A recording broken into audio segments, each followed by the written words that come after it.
Guys அனைவருக்குமே ஒரு முக்கியமான ஐபிஎல் அப்டேட் வந்திருக்கு என்றே சொல்லாங்க. அதிரடி பேட்டர் அண்ட் அதிரடி ஸ்பின்னரை விக்கெட் அலும் ஸ்பின்னரை 25 ஏலத்தில் சற்று முன் சிஎஸ்கே வந்துட்டு பிக் பண்ணியிருக்கிறதா ஒரு முக்கியமான செய்தி வந்திருக்குங்க. உங்களுக்கே தெரியும் நெக்ஸ்ட் இயர் ஐபிஎல் ஒரு பிரம்மாண்டமாக நடைபெற உள்ளது, நெருங்கிருச்சுங்க ஏறத்தாழ. அதற்குண்டான மெகா ஆக்ஷன் பார்த்தீங்கன்னா ரீட்டன் வந்துட்டு ஒவ்வொரு டீமும் ஒர்க் பண்ணிக்கிட்டு இருக்காங்க. ட்ரெட் மெத்தடில் பிளேயர்களை எக்ஸ்சேஞ்ச் பண்ணிக்கிட்டு இருக்காங்க என்றே சொல்லாங்க. இந்த நிலையில் தான் பார்த்தீங்கன்னா நம்ம போகல வாண்டடாக நம்ம டீமுக்கு 2 ஸ்டார் பிளேயர் வந்திருக்காங்க. உண்மையிலேயே அதாவது இவங்க வந்துட்டாங்கன்னு வைங்களேன், சிஎஸ்கே வந்துட்டு அது வேற லெவலுங்க, சொல்ல வார்த்தையே இல்லை என்று தான் சொல்லணும். மிரட்டல் பீட்டில் வந்துட்டு பிரித்து எடுத்துருவாங்க பிச்சு பொருட்டா மாதிரி. ஓகே, அந்த 2 பிளேயர் யாரோ அதிகாரப்பூர்வமாக சைன் பண்ணியிருக்கிறதா ஒரு முக்கியமான செய்தி வந்திருக்குங்க சிஎஸ்கே டீமில். ஓகே, அதாவது தோனியே இந்த இடத்துல மிகப்பெரிய லெவலில் பாராட்டணும்.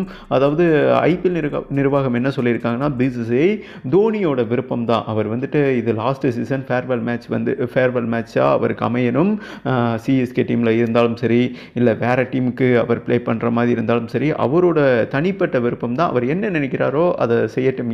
ஏன்னா அவரோட கிரிக்கெட் கரியர் முடிவுக்கு வந்துருச்சு, தளபதிக்கு முடிவுக்கு வந்த மாதிரி தலைக்கு வந்துருச்சு என்றே சொல்லாங்க. இந்த நிலையில் பார்த்தீங்கன்னா தோனி ஒரு கல்லில் 2 மாங்காய் அடிச்சிருக்காரு. அவர் எனக்கு வந்துட்டு பணம் முக்கியம் கிடையாது, எனக்கு பதவி கொடுத்து அழகு பார்த்தது மரியாதை கொடுத்தது வந்துட்டு சிஎஸ்கே நிர்வாகம் தான். ஏன்னா தோனி ஆரம்பத்தில் 2008 ஐபிஎல் ஸ்டார்ட் பண்ணப்போ எந்த டீமுமே அவரை எடுக்கலைங்க, யோசனை பண்ணாங்க. சிஎஸ்கே டீம் தான் அவர் மேலே மரியாதை வச்சுருந்தாங்க. அந்த மரியாதை ஒன்று போதும். நான் இந்த வருடம் நெக்ஸ்ட் இயர் ஐபிஎல்ல வந்துட்டு அவர் பாதியிலேயே ரிட்டையர்மெண்ட் ஆக வாய்ப்பு இருக்குங்க. ஏன்னா டெஸ்ட்டில் இந்த மாதிரி தான் ஒரு முடிவு எடுத்தார். அந்த மாதிரி ஒரு மைண்ட் நிலையில் எம்எஸ்டி இருக்காராமா. இந்த நிலையில் தான் பார்த்தீங்கன்னா எனக்கு பணம் வேணாங்க, நான் சிஎஸ்கே டீமில் வந்துட்டு நெக்ஸ்ட் இயர் ப்ளே பண்ணுறேன், எனக்கு நீங்கள் கொடுத்த மரியாதை போதும். மேலும் பார்த்தீங்கன்னா தோனியும் சிஎஸ்கே நிர்வாகமும் ஏகப்பட்ட பிஸ்னஸ் பண்ணுறாங்கன்னு வைங்களா, அதில் அவருக்கு ஏகப்பட்ட மணி வந்து கொண்டு இருக்கிறது என்று சொல்லலாம். ஓகே, இதை விட்டுருங்க, எனக்கு பணம் முக்கியம் இல்லை, சென்னை டீமில் வந்துட்டு நான் விளையாடுறேன்னு சொல்லியிருக்காரு. இப்போ தோனியோட மணியை தான் ஒரு முக்கியமான பிளேயருக்கு வந்துட்டு சென்ட் பண்ணி எடுக்க போகிறதா ஒரு முக்கியமான செய்தி வந்திருக்குங்க. ஆர்சிபி டீமில் இருந்து மேக்ஸ்வெல் அதிகாரப்பூர்வமாக வெளியேறி இருக்காரு. அதே மாதிரி கேகேஆர் டீமில் பார்த்தீங்கன்னா வருண் சக்கரவர்த்தி இருக்கார் இல்லையா, அவர் செம்ம பேட்ஸ்மேன். ஓகேவா, அவர் பேட்ஸ்மேனாகவே யூஸ் பண்ணுறது கிடையாது. சேம் டைம் நம்ம சென்னை டீமில் வந்துட்டு தமிழன் இல்லை என்று ஒரு மிகப்பெரிய விமர்சனம் இருந்தது. ஓகேவா, இதுக்கெல்லாம் ஒரு முற்றுப்புள்ளி வச்சிருக்காங்க. சென்னை கண்டிஷனில் 7 மேட்ச் நடக்குங்க. உங்களுக்கே தெரியும் சென்னை ஆடுகளத்தில் ஒரு 7 மேட்ச் ஜெயிச்சாலே போதும், நமக்கு 14 பாயிண்டில் பிளே ஆஃப்குள்ளே போயிடலாம். ஏன்னா அவே கண்டிஷனில் வந்துட்டு ஒரு மேட்ச் வின் பண்ணிடலான்னு வைங்களேன். இதெல்லாம் புரிஞ்சு தான் சிஎஸ்கே டீம் மேனேஜ்மெண்ட் நெக்ஸ்ட் சீசனில் மிகப்பெரிய தந்திரமான முடிவு எடுத்திருக்காங்க.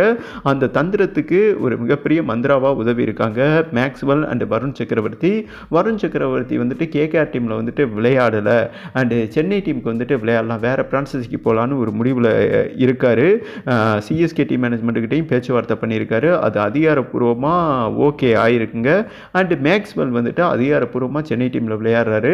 அதாவது ஆர்சிபி டீம்லேருந்து குட் பண்ணிவிட்டு சென்னை டீமில் வந்துட்டு அவர் சைன் பண்ணியிருக்கிறதா ஒரு முக்கியமான செய்தி வந்திருக்குங்க. இதை நீங்கள் ட்ரெட் மெத்தட்னு சொல்லலாம், ஒரு பிளேயரோட தனிப்பட்ட விருப்பம். ஓகேவா, இப்போ கேஎல் ராகுலுக்கு லக்னோ டீமில் விளையாட பிடிக்கல, அவர் வந்துட்டு ஆர்சிபி டீமில் விளையாடுறேன்னு ஒபே பண்ணியிருக்காருங்க.